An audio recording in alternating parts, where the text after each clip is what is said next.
Ladies and gentlemen, the Blackberry story is one of the most compelling business narratives of our time.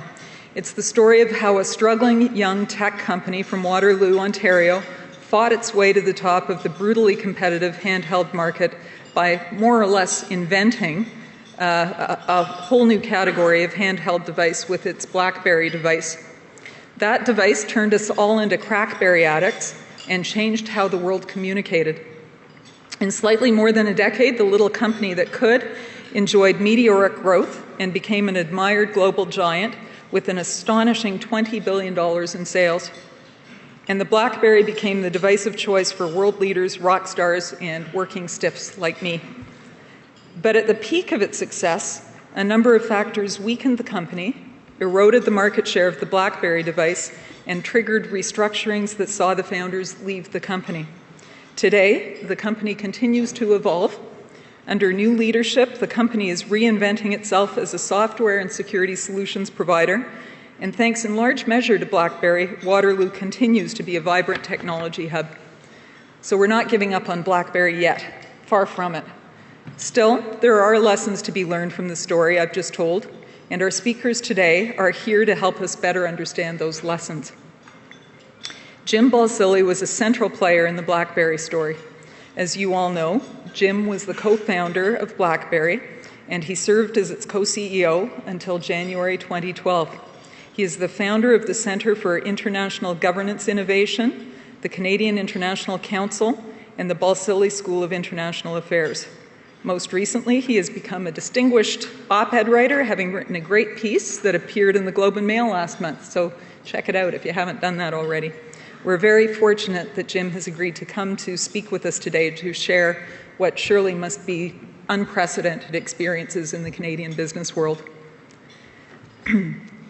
Jim will share his perspectives on the Blackberry story in conversation with Jacqui McNish and Sean Silcoff. Jacqui and Sean are both senior writers with the Globe and Mail and co-authors of a book that I'm told debuted in the number one bestseller in Canada, nonfiction, but beating fiction too. No, just nonfiction. Nonfiction. Anyway, debuted number one. I got it wrong, but Next week we'll astonishing success with the book. And the book is called Losing the Signal, The Remarkable Rise and Spectacular Fall of Blackberry. Following their conversation, our speakers have agreed to field questions from the audience. If you have any questions for them, you'll see that there are cue cards at the center of all of the tables. Feel free to scribble down your questions, and we have volunteers who will wander around the room and collect them before the question and answer session at the end. So, you don't want to hear anything more from me. Please welcome Jim, Jacqui, and Sean.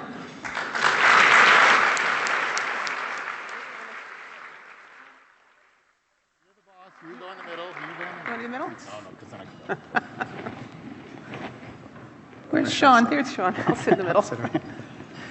Well, thank you, everyone, for joining us today. I like to do a little survey when we have these conversations. How many people in here have a smartphone? I saw all your heads bearing down when you were Can't live without it. Well, this is a story that began with this. The interactive 950 Blackberry. Anyone old enough to remember using this? That long ago. This was 1999. So the smartphone race is less than 15 years old. And it's a story that starts with a company above a bagel store in Waterloo. And while our story and our book, and Jim's story, and Mike Lazaridis' story, is about the rise and the fall of Blackberry, this is a story that shows Canada, that you can take a company from Waterloo and turn it into a $20 billion company. It's a story about the most brutish, fast-paced, technological race of our generation. So the great thing about having Jim here today is that there are a lot of lessons to be learned. So have you read the book? Yes. Oh, yes, I have. And I have one thing I want to talk to you about in that book, okay? Just one? Yes. My big concern is you sort of glossed over one part. You missed that sometimes I can be aggressive and hyper-competitive. Really? Did you know this? So You know, I mean, you only put it on every other page. I thought you would put it on every page. So. You know, we're saving that for the print. the print, not the hardcover. But seriously, I've had many dozen, 80 or 90 RIM people email me. They said, wow, it's the true story. And everybody said it's the truth, and not one person has said there's a fact wrong. So they feel that you got the story right. Well, thank you. I should also point out that we did invite Mike Lazaridis to join us today, and he chose not to come. But there'll be no shortage of good stories. And what we want to talk about are what are the takeaways from the Blackberry story. And one of the big reveals for me when we were doing the book was how much conviction you need to have when you're in business, particularly in technology, which is a fast-paced, high-risk business. And there's a great story that we tell in the book about the first interactive when it was brought here to Toronto to focus groups. And they showed it to the focus groups and they said, there's a little red light that's going to beep and it's going to buzz when you get your email, which had never been done before. The BlackBerry brought you the first piece of the internet to a mobile device. And when they sat in these focus groups, one businessman said, so that's going to buzz and flash whenever I get an email. Well, it better come with a hammer, because I don't want anything to do with something that's going to be bothering me that much with email. So talk about conviction. How do you know to push through that kind of negative feedback and make the investment that you did? Well, when you do something like this and you choose to be an entrepreneur and expect to be a successful entrepreneur, you have to have the ability to see ahead. And I certainly saw ahead that there was a shift, and Mike certainly did too, that the world, you have to remember in the mid-90s that paging was king, and all the innovation was two-way paging, and that shift created a very, very rare scene where when you go from something to something different, if you can shift that better, you can capture the whole embedded market. And so if we could do two-way with a different structure, which was email instead of paging, and make it very easy and intuitive to install, you can grab the market. And so it was understanding where the ball was going or the puck was going. And you have to remember that focus groups are tools for a very specific purpose. They're very good at incremental innovation, changes around a known product, a tape on a diaper or viscosity of peanut butter. But they're not very good at breakout categories. Very famously, focus groups said the Chrysler minivan was a bad idea and FedEx was a bad idea. So it shows that we're not good at thinking new things. And so understand the tool for what it is wasn't hard for me to discard it. And we were trying to, and I wanted to grab that paging messaging market when it went from one way to two-way. Jim, I want to ask you a couple questions about commercialization. This has been something you've talked about since you left RIM, how rare it is for Canadian companies to sort of hit the heights, technology companies. And a couple of ways are through financing and marketing. So I want to start by asking you, I guess, how difficult was it when you go back to the mid-90s when you first hit the markets looking for financing for RIM to raise money, and what was your approach when you went out? It was harder definitely to raise money back then for tech because we were ahead of our time. Tech wasn't as embedded in everything like it is now, so it was trickier. The approach we took, and it's the same as investing today. Sure, there are more funds that invest in tech, but people only give you money if they think you're going to turn their dollar into $2. So you have to have a profitable business model that you can defend, or if it's not profitable, there has to be a speculative exit strategy for selling the company. And so for us, what I focused on Bay Street was our tangible products now that were profitable, selling two-way pagers, selling modems. And and people liked that. They said, okay, that's a big market for paging, embedded modems, that's machine to machine or Internet of Things as they call it now. And we had PC cards. So they could put a look to that and say, you know, you make it for $1, sell it for $2, I get it. In parallel, we were doing Blackberry, but we couldn't really sell that as a concept. And so when that happened, we seeded it into mainly Wall Street and the US to begin with. And after they used it for a little bit, the US capital markets exploded with interest. So they were very different strategies, and you have to play the card that can be digested at the time. But it's always about a profitable business model that can be defended, where an investor says, if I give you $1, I think my chances of it doubling are pretty good. And that hasn't changed. But we were ahead of our time, like ahead of the market. It's pretty common now. Everybody's a lot more speculating on tech now. So it was a different time then. Right. I think a lot of people think, particularly with technology, you know, you just develop a fantastic new product and it will sell itself. But you had a secret strategy, well, not so secret, but a strategy of hiring these kids out of. I love the story you told us about how, you know, people would ask you, well, how do you get people to come to the small city of Waterloo? And you said, no, the people we hire look forward to coming to the big city of Waterloo. Yeah. Tell us a little bit about your strategy of this guerrilla marketing strategy of hiring these evangelists to get this into people's hands. Yeah, well, I mean, a lot of those people we hired, I mean, I believe in small town class valedictorians who I just think they're so smart and they're so determined and they're family prodigies, and you can grow with those people. And I'm a big believer in the guys I mentor in investing in young people. Take the time, spend 2 or 3 years, they'll blow the door off whatever you could expect. And when I launched Blackberry, it's very hard when you're a small newcomer to break into a market because the odds are stacked against you and there's entrenched structures in a market. So when I hired these guys, we created a seeding program because Palm had an ad campaign, a $100 million ad campaign. They were the guerrilla. With Claudia Schiffer on all of the Palm pilots. We couldn't touch that. And they were way, way bigger than us, like 12-fold and that. So we seeded it to the CEOs, and that inverted the power structure. So it was the first bring your own device. Literally, it was a designed BYOD to subvert the power structure of the IT department, and then that pulled them through, because the IT director would walk into the CEO's office and say, you can't do that, and the CEO would say, you work for me. And it was very deliberate, and then these evangelists fanned out across North America, seeding this, and it was very tactical. I tell people in marketing is surgical, it's deliberate. Yes, you adapt along the way, but it's not throwing spaghetti against the wall. Was there a moment in that seeding process with the CEOs that you knew you had it right, that you had something?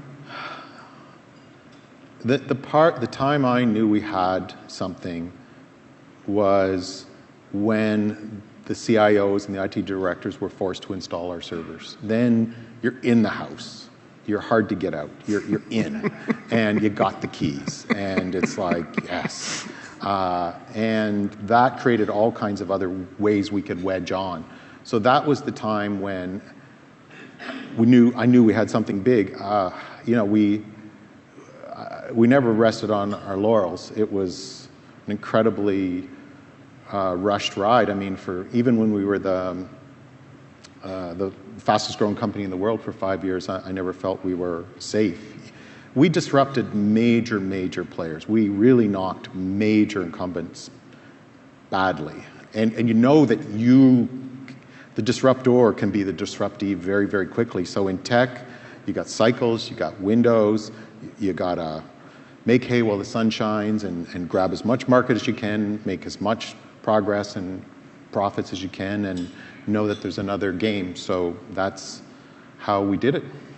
So Sean and I had a private working title for our book. We called it Game of Phones, because there were bodies, there was blood everywhere, blood sport on every level, and one of the bloodiest battles that a lot of people don't realize was with the carriers. Steve Jobs used to call the telecom network carriers, the four orifices. You couldn't innovate unless you went through the four orifices. And I'm called aggressive. Come on. So here you are, BlackBerry. You are the early innovators. You dominate the market in the late 1990s, early 2000s. How do you navigate these giant carriers who are telling you what to do every day, every minute, every day? It is very challenging working with them. My strategy was, back when we launched BlackBerry, the sentiment in the market was the carriers were dumb pipes. And the over-the-top players are going to kill them. It's going to be Alta Vista, Lycos, Yahoo, Lotus Mail, Microsoft Mail. And our strategy was to make the carrier a strategic services platform and sell through the carriers, with the carriers, where they take a solution to the market so nobody becomes between them and their customers. And it worked. And that grew to a service fee well over $5 billion a year when I retired, and 90% profit. So we were making more than $1 billion a quarter as the first wireless cloud company in partnership with the carriers. So that's how we did it. And then we invested all kinds of time and teams dedicated to the carriers and channels, co-marketing programs. It was a very, very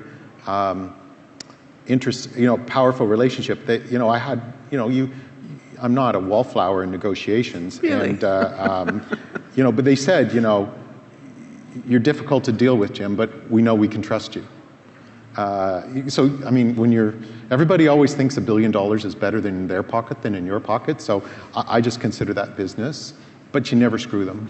But you did have to employ certain stealth moves. Like if you wanted to put an app on your BlackBerry, there were times when you snuck that into the system.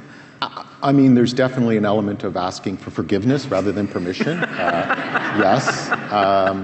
And when there's Mike and I, we would bob and weave like, oh, that Jim sometimes, or oh, that Mike, so there's a little bit of good cop, bad cop, but every business is highly tactical. I mean, who hasn't gone to buy a car where the guy they go in to say, my boss beat me up and, to get that lower price, and meanwhile they're just talking about the score of the game last night, and then he comes out like, oh, I almost lost my job. So there's a lot of theater in business, so it was very aggressive, and you have to remember many very major tech companies, handset and vendors, have gone bankrupt selling to carriers. So they take procurement to a sophisticated art form, and they play hard. So you have to play very sharp back, but you have to have a strong position and then hold it. And I think we did that.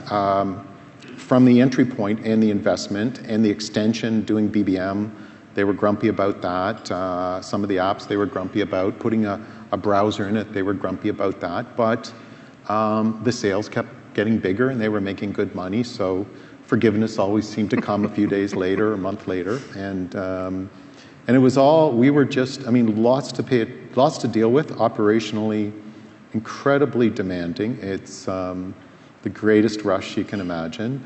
But it was a pretty clear set of executional elements as we were the fastest growing in the company until there were strategic shifts in the industry in 2008. And just to finish off the notion of the carriers and the four orifices, a lot of people talk about RIM and the turning point being when Steve Jobs walked onto the stage in 2007 and waved this little glass device called an iPhone. But a very big element of that day was the presence of AT&T executive Sid Sigelman, who announced a multi-year, unique, exclusive deal to sell the iPhone. Why was that so important, that deal? Well, that was a seismic shift in the industry, and with Stan, there were lots of very aggressive moves against us over the years to shift our position, and there was more that will never come to light. So you got to give as hard as you get. But that shifted the game because they gave really Apple the keys to the product in the high end and unlimited data in exchange for an exclusivity, because that was really a big part of rebranding the network in the merger to Singular at that time. So it was all a big plan. Yeah, and so for us, it really catalyzed a lot of what I called strategic dissonance. Because you have to remember at that time we were the fastest growing company in the world, and for 2 years after that, we continued the fastest growing company in the world. We were selling these low-end entry phones called Geminis and then Curves like hotcakes. They were flying off the shelves. We're growing to 600 carriers around the world. You don't want to know how many plane flights, and it was remarkable.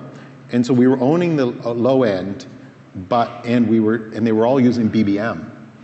But then we responded to that with the Storm as a high-end product for our largest customer in the U.S. or in the world, Verizon, in partner with their half owner, our third largest customer, Vodafone, because our second largest customer, AT&T, had decided to marry another Bell, and so it was a very strategic shifting time for the company. Yeah, very, very substantial, very predatory. This is not a regulated oligopoly. This is not banking or oil sands or resources like it is. The people play very predatory, very aggressive, and they'll shift the sands at a blink of an eye, and that really threw a shift at the time. Yeah. Yeah, if I could pick up on that, Jim, I mean, it's really astonishing when you look back at that story. I mean, it's a rise and fall, as we say in the title, and it's amazing how quickly things shifted. As you said, Verizon came to you a few months after the iPhone came out and said, can you give us a piece of glass? The product that came out was the Storm, and it wasn't really what Verizon was looking for. It wasn't what the market was looking for. There were a lot of problems. We talk about this in the book. Before you know it, a year later, Verizon turns to Android, to Google and Motorola. And within a year of that product debuting, a year after the Storm had that same sort of Thanksgiving pole position to hit the market, Android was the #1 platform in the world. Tell us a little bit about the impact of that turn, and I guess, for the benefit of everyone here, what sort of lessons that you take away from that whole period? Ooh, well, I forgot about the Storm. Yeah, the impact was it was devastating.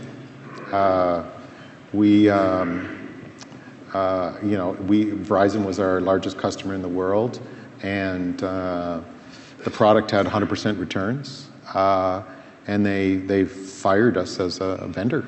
They not only fired you, they asked you for something. Oh yeah, they asked for $500 million, and that was another special day. And so here you are, being fired by your largest customer. Also, your second largest customer is partnered with iPhone, the product. I mean, the lesson is, there's a fine line between ambition and biting off more than you can chew. With Storm, we tried to do too much. It was a touch display. It was a clickable display. It was new application and media things, all done in an incredibly short period of time, and it blew up on us. And that was the time I knew we couldn't compete on high-end hardware anymore. And we were selling these low-end devices like hotcakes, but that really torqued the strategic confusion, because were we high-end? Were we low-end? Were we a closed application store like Apple? Or we were open as the carriers all wanted? And then at that time, with Android emerging so strong, and Apple emerging so strong, I strongly believed we had to open up BBM as a messaging services platform for everybody to protect our service business, because that was our profit. People thought we made our money on handsets. We made our money on the services business. It was a look over there, and that's a good business tactic, is make them think you make your money here so that they don't go at you there. And I wanted to protect the services, and I just didn't believe we could compete in the high end of hardware anymore. And it was difficult. It was a real shot to the company. You shared with Sean and I a quote that we actually use in the book from Mike Tyson, which is, everyone has a plan until they get hit. Yeah, it's one of my favorite lines. Cowboy up, so that's the way it goes. There were a lot of hits for BlackBerry during this period. I mean, you had everything thrown at you. You had the regulatory issue with the backdating of the stock options. You had drunk Scottish RIM employees on a plane chewing their way through restraints after they were before they were arrested. You had riots in Indonesia, and you had the patent battle with NTP, which was a particularly difficult issue for you. And in the minds of a lot of people, I think the question a lot of people would ask is, why did it take so long to settle that case? Well, I mean, tech is a very complex game, and you mentioned that essay that I wrote. And there's a lot of punditry out there, and it's far more complex than meets the eye. If it was so easy, lots of people would build a $20 billion company. So the cavalierness that we treat these kinds of achievements is worthy of a little bit of reflection. What happened was there were mistakes in the trial, and you wrote about those in the book. And then there was a judgment. And the tricky part about the judgment is it wasn't just a fixed payment. It was, I think it was 6% of our sales in perpetuity. Now, that's $1 billion a year, pure payment. Second of all, they refused to do a principle what's called patent exhaustion. They reserved the right to go sue our carriers for 6% on their cellular bill for Blackberries.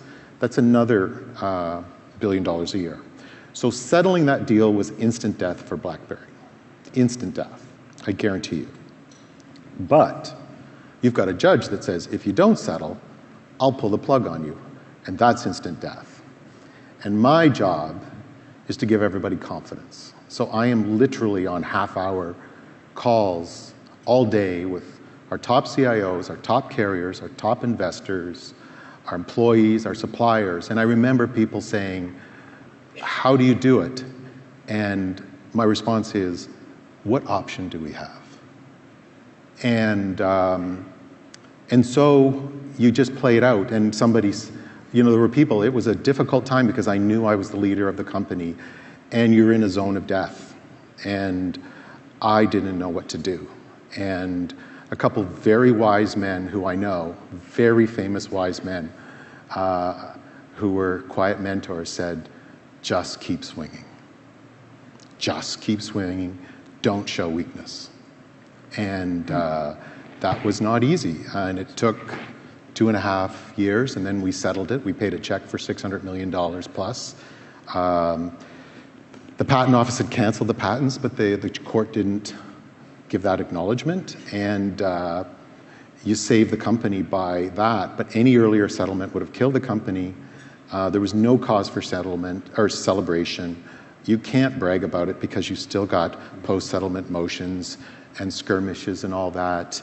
And you've been a death sentence reprieve for something that seemed senseless. So we just put our head down and grew the fastest company in the world for the next 5 years. So on that point, it's interesting because people saw it as a major setback for the company, but it was like you were doing a quiet, happy dance in a way that you'd only had to pay It didn't feel happy. It's kind of like your child living through a senseless accident. You're happy that they're alive, but it's not a happy dance, but my goodness, you're relieved. It's I don't have good words for it. All right, we're getting close to the end here, and we do have some questions, Jim. Sure. And this is one you're going to love. To what extent did your 3 very public attempts to buy hockey teams distract you from the challenges of RIM? There's a lot of people nodding their heads here. Not one bit. In 20 years, I had a team working on it full time. In 20 years, I didn't miss one day of work. I didn't miss one meeting or one email or one phone call or one document to review. I downed tools with it in summer of 2009 and have never thought about doing anything like it or doing it since. I recognize now that it gave a lot of people an opportunity to, a pundit to make a very simplistic conclusion in a very complex situation that the company was facing and very seismic industry shifts. Now, here's another one, Jim. Is it harder or easier for tech startups to succeed today in Canada? I think it's easier to start now because you've got all these incubators. There were like 10 of them in Canada 10 years ago, or 12, and now there's 160. So there's been a huge growth in them. So it's easier to get started, but it's much harder to scale. I wrote this essay on the incompleteness of our infrastructure for tech companies in Canada. And it is seriously incomplete. And my experience in Ottawa and Queen's Park is they do not understand how the innovation economy works. It's not for lack of spending money. We spend lots or more than anyone else, but we just don't have the outcomes. So we do need, it's easier to start, but it's harder to scale, because I've seen around the world how public and private actors work together to ensure their companies scale. And I don't know if you read the ROB this morning. Did you see did anyone read the ROB? There was an essay on standards. Did anyone read it? Oh my God, you guys, what do you do? And when you do the tech game, so much of the battle is ingesting your standards in. Like, the internet is all about ingesting your standards. And if you get your standards ingested, you win the lottery. And if you don't, steak knives. And you both may spend $1 billion. One's going to turn into a $10 million company. One's going to be a $10 million company. 10 billion, 10 million. And they talk about all these standards efforts, and we don't. The Canadians are never there. And this is a guy who's done it in Israel and China and the US, and he's a real expert on it. So I have a real issue on sending our great entrepreneurs into battle under-resourced and under-supported. And nothing bothers me more than those who have not fulfilled their public policy obligations, blaming entrepreneurs for an absence of fire in the belly. I think I've never seen entrepreneurs without ambition, willing to work hard and be successful. It's a predatory world out there. You know, Mark Zuckerberg had his first lawsuit at 19. He had 7 by the time he's 21. He's got over 100 concurrent patent lawsuits right now. Like, it's a predatory world out there where everybody believes that $1 billion is better in their pocket than your pocket. And people, the smart countries have a very sophisticated public-private interaction, and it is just simply AWOL in Canada. And it is not because we have weak entrepreneurs. It's not because there isn't sufficient venture capital. And it doesn't take any money to fix it, but we have to come at it in a reimagined way. And it's not because our entrepreneurs aren't exceptional. They really are very good. I remember meeting Mark when he was itty-bitty, really small, all these guys, and these guys are no smarter, better than our people. But there's something missing in the infrastructure, and we have to fix it. You know, it's interesting that you mentioned that. Sean and I were in Ottawa last week talking to tech lawyers, tech executives, and even some ex-RIM people. There's a lot of ex-RIM people who've started startups. It's a great dividend of Blackberry. And a young man asked us with a very plaintive look on his face, is it possible for a Canadian startup to succeed? And Sean's very smart answer was, we shouldn't even be asking that question. Yeah. What would you say to someone like that? Oh, absolutely. Absolutely you can succeed. I mean, yeah, you can build a $20 billion company from Waterloo, like Silicon Valley has no monopoly on commercialization. Sure. You have to be, you have to get the conditions right in your organization and in yourself, and you have to get the conditions right in the broader infrastructure. But by all means, I mean, one of the things, I really do, talk to these entrepreneurs lots, and I wish them so well. And there's elements of the organization, elements of themselves. But one of the things I say in Canada, we need a lobby for Indigenous innovators. Believe it or not, it's not there. Like, if anyone here has a tech company, who do you join to go and take your voice to Ottawa or Queen's Park? They're all dominated and populated by foreign multinationals. And when I ran RIM, let me tell you, the person who was head of Germany or Brazil or Indonesia, I really didn't focus on Brazil's economic advancement. I'm worried about Canada. And don't ever think, the roads go back to the headquarters always, and the big returns go back to the headquarters. That's just how global commerce works. And so we have to fix these things. They're all fixable, and they don't cost any money. But we have to start to see how predatory this game is. And you talk about the hits. Yeah, there were hits, and don't whine, don't complain. I don't think I whine or complain, but go understand what you need and fight for it, and fight hard for it. We founded Communitech. I was a co-founder of Communitech precisely so that we could go as one voice to Bay Street and one voice to Queen's Park and one voice to Parliament Hill and hog the puck for things we wanted for our companies. And the quid pro quo was we promised to grow good Canadian Indigenous companies. It was a fair deal. And we fought hard for what we wanted, and we upheld our end of the bargain. So there seems to be a passivity to that right now. And I keep saying, guys, go and join up. If you put a dozen really strong emerging tech companies together and you showed up on a cabinet minister's door or an incubator's door or a university's door, you're going to get an audience and you're going to get influence. And it has to be for your sector. All right, we got time for 2 more questions. Sean's got a really tough one here. Yeah. Oh, dear. What kind of smartphone do you use now? Here comes. Well, you have fun the fact that I'm not very sentimental, because business isn't a sentimental exercise. But when it comes to smartphones, I am sentimental. I use a Bolt. I love it. And you'll have to pry it out of my cold, dead hands.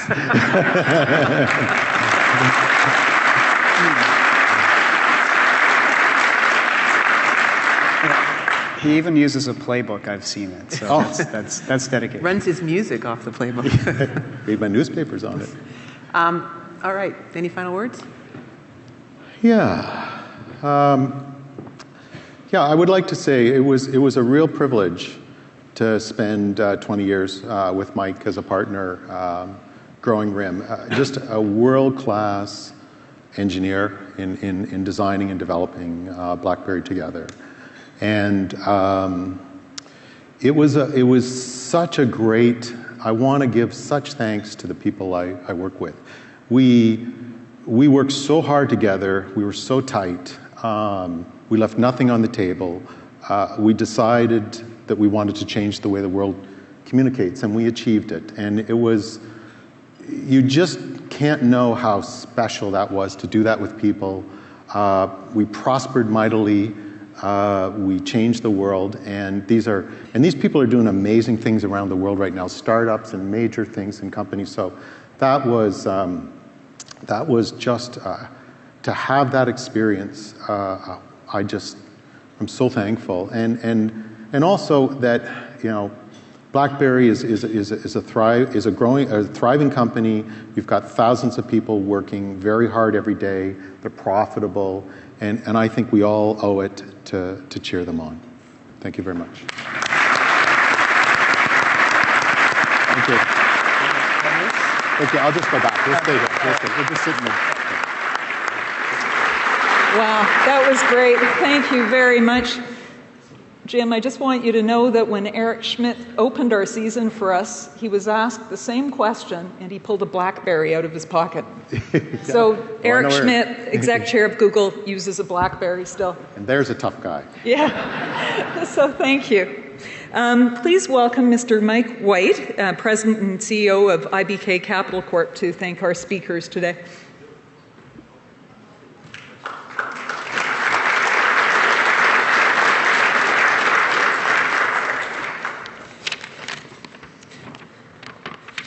Madam President, distinguished head table guests, fellow members and guests of the Empire Club of Canada, I have the pleasure to express our formal thanks to our 3 key speakers, Jim Balsillie, JACQUIE McNISH, and Sean Silcoff. It is fitting that you have become part of the Empire Club's Spirit of a Pioneer series. You embody what it means to be a pioneer, the precise definition being one who helps to open up a new line of research or technology. Jim, your creation, the BlackBerry, began what is now a smartphone phenomenon. In the first quarter of 2015, vendors shipped a total of 334.4 million smartphones worldwide, according to the IDC, and you and your partners at Blackberry started that. Jackie and Sean, your book gives us unique insight into research in motion and the lessons learned from one of Canada's most riveting technology companies. Your collaboration with Jim will undoubtedly benefit countless tech entrepreneurs and Canada's technology landscape. Thank you for visiting with us today and sharing with us how the company pioneered the smartphone industry and forever changed the way that we communicate. We wish you continued success in all of your endeavors. Thank you. Thank you. Well done. Before we all leave today, I'd like to take a moment to thank our generous sponsors. First, IBK Capital Corp. Thank you very much, IBK.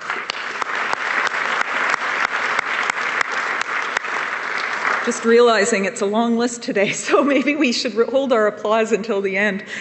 Providential Pictures, Impression Ventures, Canadian Securities Exchange, Gluskin Sheff and Associates, Burginvest BIC Securities Limited. We're very grateful for the support. Thank you all.